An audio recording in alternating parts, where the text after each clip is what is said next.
Bien, hola, buenos días. Continuando con nuestro avance en lo que es el balance de materia, hoy vamos a ver lo que es el balance de materia con reacciones químicas. Pero para eso es importante que sepamos y recordemos lo que es estequiometría, ¿sí? Entonces, la estequiometría va a estudiar todas esas leyes de combinación que nos puedan dar a conocer y nos ayuden a encontrar esas cantidades importantes estequiométricas para poder relacionarlos dentro de una ecuación. Entonces, esta ecuación debe estar igualada, ¿sí? Debe ser igualada. ¿Por qué? Porque estas relaciones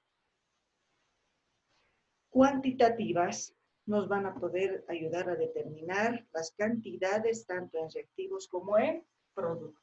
Bien, entonces hablar de estequiometría, en otras palabras, es referirnos a esos coeficientes estequiométricos en una reacción química que hallemos después de balancearla y que van a servirnos para poder relacionar cantidades entre reactivos y productos. Hablar de pureza también es importante para este tema. ¿Por qué? Porque la pureza se va a conocer como una sustancia pura, aquel elemento o compuesto que pueda presentarse. Sin embargo, en la naturaleza ningún compuesto se presenta al 100% puro. Por eso es que hacemos referencia a un grado de pureza.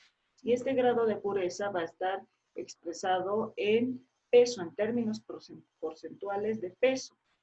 Pero se refiere a la masa de una sustancia que queremos analizarla respecto a una masa de la mezcla en total, ¿sí? Entonces, expresado en términos porcentuales. Bien, entonces vamos a entender como pureza aquella sustancia, ¿sí? Que vamos a poder determinar a través de un grado de pureza entre la masa de una determinada sustancia y la masa de una mezcla de la sustancia en la que estaría inmersa la sustancia que queremos hallar, su grado de pureza. Otro concepto importante es el reactivo limitante y el reactivo en exceso. Cuando hablamos de reactivo limitante, no estamos haciendo referencia a ese reactivo que va a limitar la cantidad de productos, si quiere. O sea que es aquel reactivo que se va a consumir completamente en una reacción y a través del reactivo limitante vamos a poder determinar los demás reactivos y productos en nuestra reacción química, ¿sí? Entonces es aquel reactivo que se encuentra en la menor proporción y el que se consume completamente. Sin embargo, el reactivo en exceso es aquel reactivo que, pues como su nombre lo dice, se encuentra en mayor proporción en nuestra reacción química y lo que vamos a necesitar apenas es una mínima cantidad del reactivo que se encuentre en mayor proporción, ¿sí? Importante en estos dos puntos. El reactivo limitante es algo que tenemos que acordarnos bien porque a partir del reactivo limitante es que vamos a poder determinar los demás reactivos y los productos, ¿sí? Entonces, el reactivo limitante nos determina la cantidad de productos que se vayan a obtener. Eso es importante. Hablar también de rendimiento en una reacción química, entonces estamos indicando que en una reacción química va a depender de la naturaleza, en realidad, naturaleza y varios factores, ¿no? La naturaleza de la sustancia, obviamente, la presión, la temperatura, ¿sí? Factores externos que van a poder incidir en poder obtener el mayor rendimiento en una reacción. Entonces, este rendimiento se va a definir, si quieren, para una obtención matemática a través de una masa de un producto real que encontremos entre la masa del producto teórico, ¿sí? En términos porcentuales. Entonces, el rendimiento de una reacción va a estar dado por estas dos masas. La masa del producto real va a ser aquella masa que la encontremos experimentalmente ¿sí? Podamos determinar, o simplemente en algún caso de ejercicio nos puedan dar una masa ya establecida, no sé, en un laboratorio, etcétera, pero empíricamente hallada, ¿sí? Entonces, vamos a considerar esa sustancia como una sustancia real. Y la sustancia del producto teórico va a ser aquella sustancia que vamos a poder determinar a través de cálculos estequiométricos en una determinada reacción. ¿Sí? Entonces, a través de estos cálculos determinamos la cantidad de esa sustancia y esa va a ser la sustancia, la del producto teórico. Obviamente, y vean acá que cuando hallamos el rendimiento de una reacción, solo intervienen los productos. ¿Sí? Eso es importante mencionar. Entonces, en el rendimiento solo trabajamos con masas de productos. Bien, una vez que hemos visto todos estos conceptos que considero son importantes para poder empezar a resolver algunos ejercicios donde vamos a ver la aplicabilidad de estos conceptos, entonces vamos a proseguir pues resolviendo uno de los ejercicios para poder ver cómo funciona este tema. Bien, tenemos acá un ejercicio en el cual nos indican que tenemos 50 gramos de carbono, 50 gramos de dióxido de azufre, y nos piden hallar la reacción, ¿sí? O el rendimiento, perdón, el rendimiento, por supuesto, plantear la reacción, y nos dicen que en laboratorio se ha obtenido 20.8 gramos de dióxido de azufre, y que en el inciso B, a partir de 20.4 gramos de este dióxido, ¿cuántos gramos de el disulfuro de carbono se formaría? Entonces nos dicen también que la conversión del anhídrido es del 80% y nos dan las masas moleculares de esos respectivos compuestos. ¿Sí? Entonces, planteando nuestra ecuación, es carbono en presencia de el dióxido de azufre y nos va a dar el disulfuro de carbono y además el monóxido de carbono como producto. Lo primero que tenemos que hacer es igualar nuestra ecuación y así lo hemos hecho. Entonces, esta igualación o estos números que vemos aquí van a ser los coeficientes estequiométricos que nos van a servir para poder determinar las cantidades que les mencionaba hace un momento. Bien, el inciso A entonces, para poder determinar el rendimiento de la reacción, lo primero que tenemos que hacer es saber cuál es el reactivo limitante y cuál es el reactivo en exceso. Entonces, como tenemos los dos reactivos, ¿sí? Vamos a decir, a partir de los 50 gramos de el anhídrido y decimos, en un mol de este anhídrido encontramos 64 gramos, estamos trabajando a través de sus masas moleculares, ¿sí? Entonces, un mol del anhídrido tiene 64 gramos, de tal forma que gramos con gramos se me anulan, ¿sí? De la misma sustancia. Ahora trabajamos con estequiometría. 2 moles del anhídrido, ¿sí? De azufre, van a reaccionar con 5 moles de carbono. Con 5 moles de carbono. Hemos llegado a carbonos. Ahora utilizamos el peso molecular del carbono, ¿sí? Y decimos, en un mol de carbono existen 12 gramos de carbono. Perfecto. Y hallamos los cálculos, hacemos los cálculos y hallamos la cantidad de masa de carbono, que son 23,44 gramos de carbono. Entonces, a ver, analizando. 23,44 gramos de carbono es lo que vamos a necesitar para que reaccione, ¿sí? Este compuesto. Pero nos están dando 50 gramos de carbono, por lo que nuestro reactivo en exceso sería el carbono, ¿no es cierto? El carbono. ¿Por qué? Porque 50 gramos solo necesitamos 23,44. Entonces, el reactivo en exceso es el carbono. Por ende, el reactivo limitante va a ser el dióxido de azufre, ¿sí? Ese va a ser nuestro reactivo limitante. ¿Podríamos haber partido de carbono para llegar al anhídrido? Sí, también. Entonces, también podríamos haber hecho de esa forma y nos daba, y de la misma forma, podríamos haber determinado el reactivo limitante. Muy bien. Entonces, como ya tenemos el reactivo limitante, a partir del reactivo limitante, trabajamos y podemos determinar las demás cantidades de sustancia, que es lo que decíamos. Entonces, 50 gramos del anhídrido por, en un mol del anhídrido encontramos los 64 gramos de este anhídrido. Por, en un mol, ahora sí, relaciones estequiométricas. En un mol, ¿sí? O si quieren, obtenemos un mol del disulfuro de carbono cuando reacciona 2 moles del anhídrido sulfuroso. Por, en un mol del anhídrido o del disulfuro de carbono tenemos 76 gramos de disulfuro de carbono. Perfecto, hacemos los cálculos y determinamos que es 29,69 gramos de disulfuro de carbono. Ahora, como nos pide el rendimiento de la reacción, no nos olvidemos que el rendimiento de la reacción es igual, decíamos, a la masa, ¿sí?, del producto real entre la masa del producto teórico. Entonces, la masa del producto real, ¿cuál va a ser?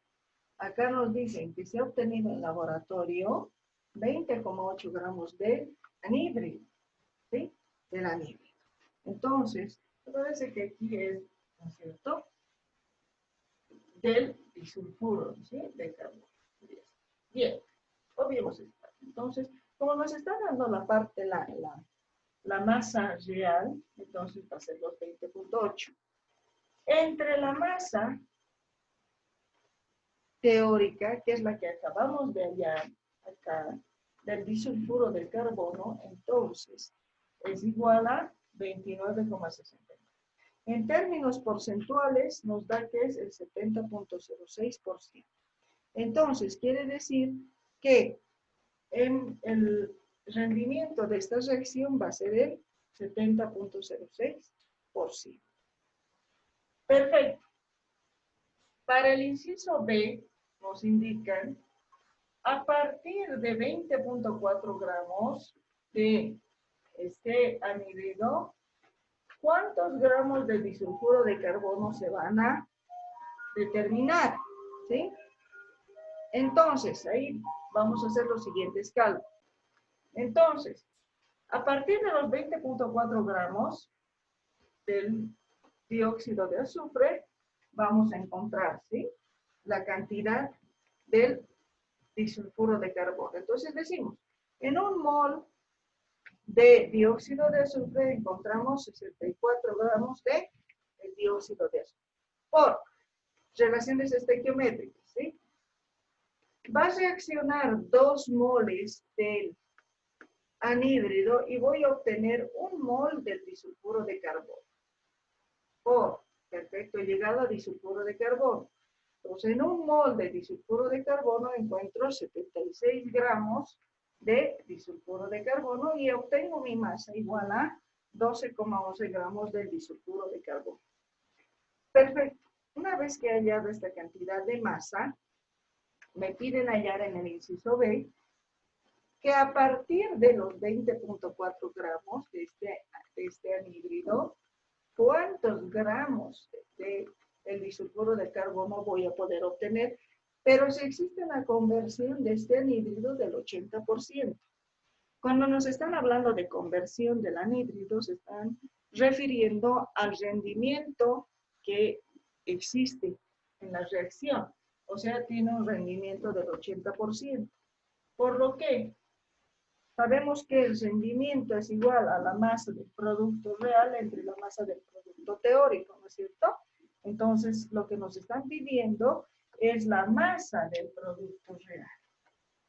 Entonces, yo voy a despejar esta incógnita y voy a decir, la masa, el 80% va a estar multiplicado por la masa del producto teórico que acabo de hallar, que es 12,11 gramos del disulfuro de carbono. Y he obtenido una masa igual a 9,69 gramos de disulfuro de carbono y esta masa es la masa real siempre y cuando reaccionaran a partir de 20.4 gramos de ese anhídrido.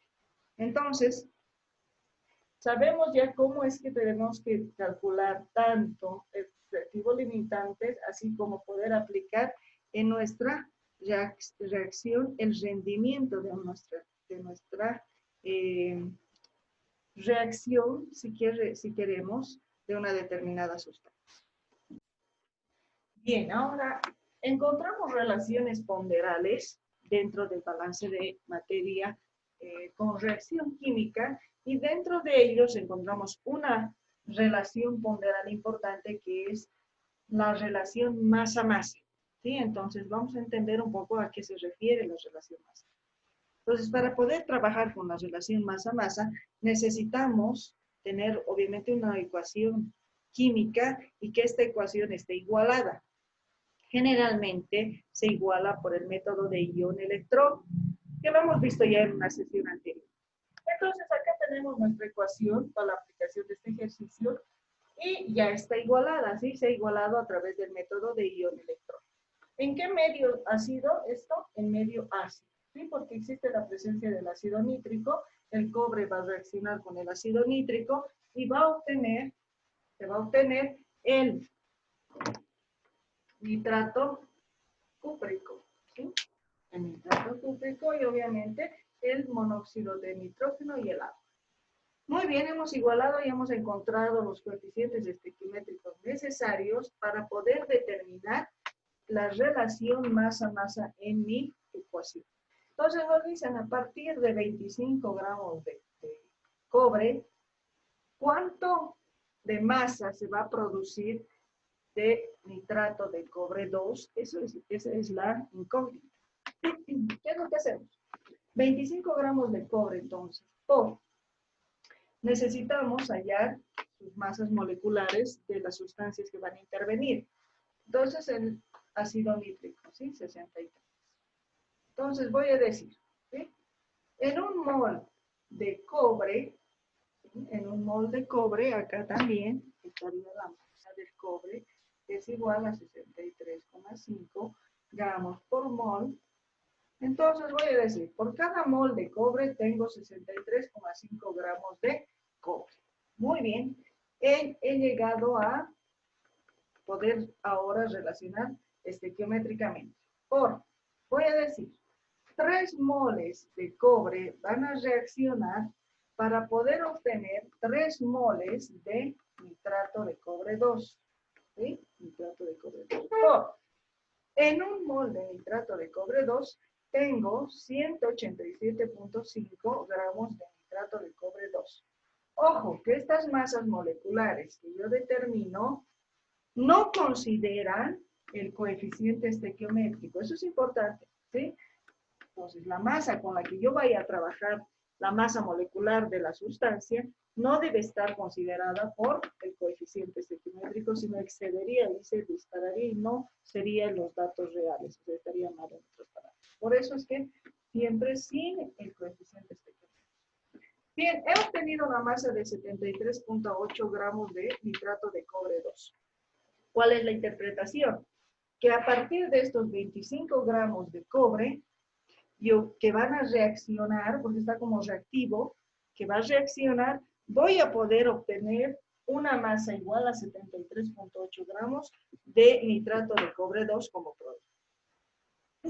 Entonces, relación masa-masa es poder determinar cálculos estequiométricos a través y relaciones adecuadas a través de masas, ¿sí? Se va trabajando a través de masas y evidentemente en presencia de la estequiometría, a partir de sus cantidades de los coeficientes estequiométricos en una determinada reacción. Bien, otra relación ponderal es la relación masa-volumen. Cuando trabajamos masa-volumen, entonces necesitamos el apoyo de la ecuación de estado generalmente para poder determinar esa cantidad de masa y poder trabajar con las masas que obtengamos y a través de los coeficientes estequiométricos que podamos determinar en nuestra reacción para luego trabajar como si fuese masa-masa, pero necesitamos a través de datos iniciales encontrar una masa. Este presente ejercicio, por ejemplo, nos dice que va a reaccionar el sulfato ferroso con el nitrato de potasio en presencia de ácido nítrico, o perdón, de ácido sulfúrico, y vamos a obtener el sulfato férrico, el sulfato de potasio, el óxido nítrico y el agua. Entonces, necesitamos primero igualar nuestra ecuación. Entonces, acá ya está igualada la ecuación, que generalmente lo hacemos por ion-electrón, ¿sí? Entonces, hemos determinado los coeficientes estequiométricos adecuados para que esté igualada esta ecuación. Ahora, este ejercicio nos dice, va a reaccionar, pero nos dan datos para el óxido nítrico, ¿sí? El óxido nítrico nos dice que la sustancia, el óxido nítrico, tiene una presión igual a 736, un volumen de 2 litros, y nos dice que está a una temperatura de 20 grados centígrados, entonces sería 293. Entonces, si nos están dando datos adecuados de una determinada sustancia, lo que hacemos es hallar la masa de esa sustancia. Entonces, en este caso hemos hallado la masa del óxido nítrico, ¿sí? Con la ayuda de la ecuación de Stalin. Tenemos la presión, tenemos el volumen, tenemos el peso molecular de quién, del óxido nítrico, de la sustancia que queremos determinar. La constante R, que ya conocemos el valor, y la temperatura, ¿sí? Muy bien. Hemos determinado una cantidad de masa de óxido nítrico, ¿sí? Entonces, a partir de esta masa del óxido nítrico, vamos a poder determinar lo que nos están solicitando. Nos dicen cuánto va a reaccionar de nitrato de potasio. ¿Sí? Esa es la pregunta. ¿Cuánto va a reaccionar de nitrato de potasio? Entonces decimos, tengo 2.42 gramos de óxido nítrico que se está obteniendo en mi ecuación, ¿sí? Entonces, en un mol de óxido nítrico tengo 30 gramos de óxido nítrico. Ahora utilizamos relaciones estequiométricas. 2 moles del óxido nítrico se está obteniendo cuando reaccione 2 moles de nitrato de potasio, ¿sí? Entonces, cuando reaccione 2 moles de nitrato de potasio. En un mol de nitrato de potasio encontramos 101 gramos de nitrato de potasio. Vuelvo y repito. No se puede determinar la masa molecular de la sustancia con el coeficiente estequiométrico. Es decir, esta masa molecular es solo de la sustancia. Debe ser solo de la sustancia, sin considerar el coeficiente estequiométrico, ¿sí? Entonces, hemos hallado una masa igual a 8,15 gramos de nitrato de potasio. En otras palabras, necesito que reaccione 8.15 gramos de nitrato de potasio para obtener apenas 2.42 gramos de óxido nítrico. ¿Podría determinar la cantidad de sulfato ferroso? Claro que sí. En los pasos van a ser similares, ¿no es cierto? Pero a partir de esta masa que la hemos determinado. Al igual que podría determinar la cantidad de sulfato o de ácido sulfúrico o de sulfato férrico o de algún otro producto. Puedo determinar esas cantidades. Bien, cuando hablamos entonces de relación ponderal masa-volumen, estamos refiriéndonos a este caso. Bien, otra relación ponderal es, y finalmente la última, porque son 3 las relaciones ponderales, la que hemos visto masa-masa, masa-volumen, y esta última que es la relación volumen-volumen, que se refiere a la aplicabilidad de los volúmenes de combinación de Gay-Lussac. Y Gay-Lussac nos hacía referencia a 2 condiciones importantes, de presión y temperatura. Para que pueda trabajar en volúmenes de combinación, debo cumplir estas 2 condiciones, que presión y temperatura se mantengan constantes. Entonces, mientras se mantienen esas 2 condiciones constantes, voy a trabajar en relaciones estequiométricas de volúmenes, ¿sí? Solo trabajamos en la relación volumen-volumen en este sentido. A ver, para el presente ejercicio nos dicen que va a reaccionar 50 centímetros cúbicos de un hidrocarburo desconocido en presencia de 100 centímetros cúbicos de oxígeno y se va a obtener 50 centímetros cúbicos de anhídrido carbono. Muy bien. No sabemos, como nos dice desconocido el hidrocarburo, entonces vamos a considerar si está en presencia de oxígeno, entonces es una combustión. Y vamos a tener nuestro hidrocarburo, vamos a tener el oxígeno y vamos a tener el dióxido de carbono como producto y evidentemente el agua. Necesitamos relaciones estequiométricas y para eso necesitamos que esté igualada nuestra ecuación. Pero si no sabemos de qué hidrocarburo se trata, entonces lo primero que debemos hacer es hallar ese hidrocarburo. O sea, encontramos su fórmula empírica, en otras palabras, ¿sí? O su fórmula molecular directamente del compuesto. Entonces nos dice 50 centímetros cúbicos del hidrocarburo van a reaccionar con, voy a decir, ¿sí? Fíjense acá. Si yo tengo carbono X, entonces para tener la igualación en la cantidad de productos, voy a decir X carbonos. X por 1 va a ser X carbonos, que serían los carbonos que tuviese acá. Hidrógenos igual Y. Entonces, como tengo aquí hidrógenos 2, este 2 con este 2 se va a ir y voy a tener hidrógenos Y. Lo mismo hago para el oxígeno. ¿Sí? Aquí solo tengo un oxígeno y aquí tengo dos oxígenos, ¿no es cierto? Entonces voy a decir X de oxígenos, este con este se va a ir y solo voy a tener X más Y cuartos, ¿sí? Y cuartos del oxígeno. Entonces, este 2 con este y voy a tener los Y medios que tengo en el lado derecho. Y estaría igualada mi ecuación en forma algebraica, inicialmente. Entonces, de ahí parto, ¿no? Digo, 1 centímetro cúbico de este hidrocarburo desconocido que es XY, voy a obtener X centímetros cúbicos del dióxido de carbono.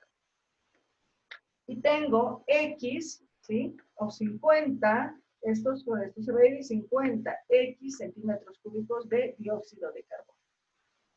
Entonces, me dicen que voy a obtener 50 centímetros cúbicos también de dióxido de carbono. Por lo que lo que tengo acá va a ser igual a la cantidad que me están indicando que voy a obtener. Entonces, 50X va a ser igual a los 50 que me están indicando. Centímetros cúbicos de dióxido de carbono se han anulado y voy a tener estas relaciones. De donde voy a obtener que X se va a ser igual a 1. Muy bien. Por otro lado, también nos dicen que 50 centímetros cúbicos del hidrocarburo van a reaccionar. Entonces digo, 50 centímetros del hidrocarburo por, en 1 centímetro cúbico del hidrocarburo, relaciones estequiométricas, estoy trabajando, van a reaccionar con X más Y cuartos centímetros cúbicos de oxígeno. ¿Sí? Y obtengo que son 100 centímetros cúbicos de oxígeno. ¿Sí? Muy bien. Entonces, nos dice,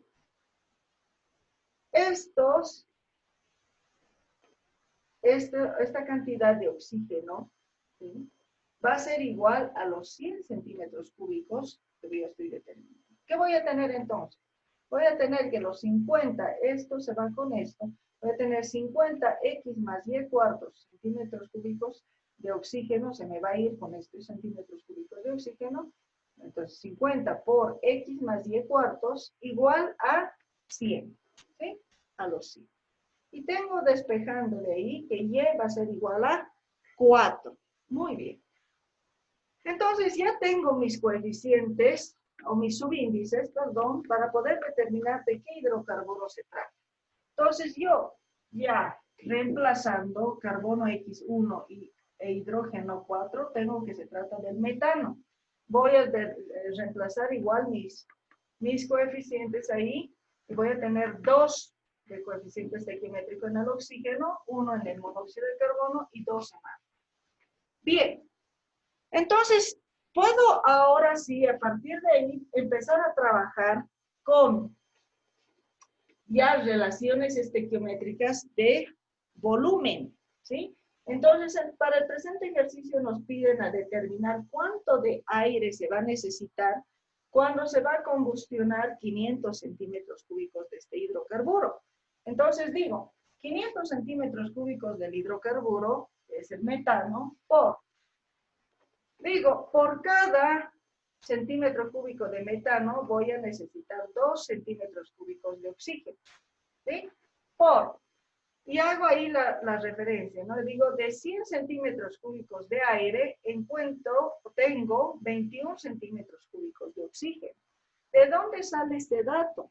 Ese dato sale de la composición del aire, ¿sí? El aire está compuesto por oxígeno y por nitrógeno. El oxígeno está en 21% y el nitrógeno en el 79%. ¿Sí? Redondeando, porque en realidad entre estos dos hay un 1% que son otros gases, argón, helio, etc. Pero en forma general se conoce así. Entonces digo, y el aire obviamente va a ser el 100%. Entonces digo, de los 100 centímetros cúbicos de aire, 21 centímetros cúbicos es de oxígeno. Como estoy trabajando en centímetros cúbicos, no hay mayor relación. Voy a convertir a litros.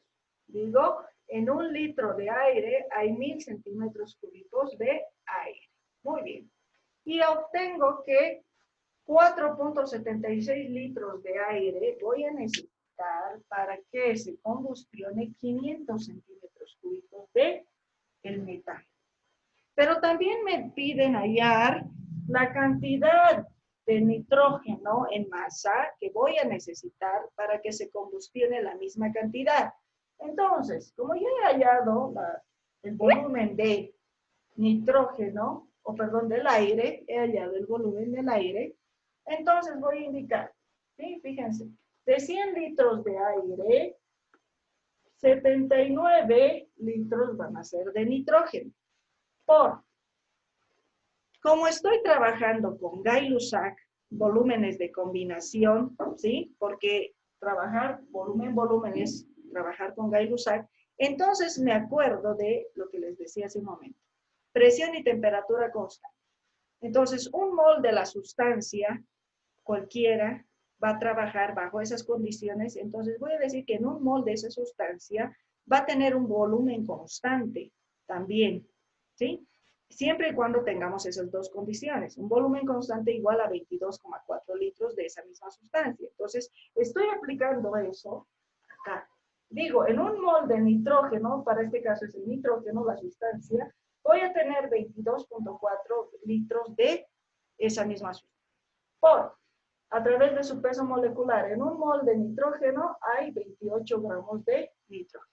Y he obtenido que es 4,70 gramos de nitrógeno, la cantidad de nitrógeno que voy a necesitar para que se combustione 500 centímetros cúbicos de ese hidrocarburo. Muy bien, entonces ha sido un gusto haber pasado todas estas clases con ustedes, a ver estas sesiones de lo que es la química en forma sintética, la hemos sintetizado, y hasta acá es balance de materia con reacción química. Que les vaya muy bien.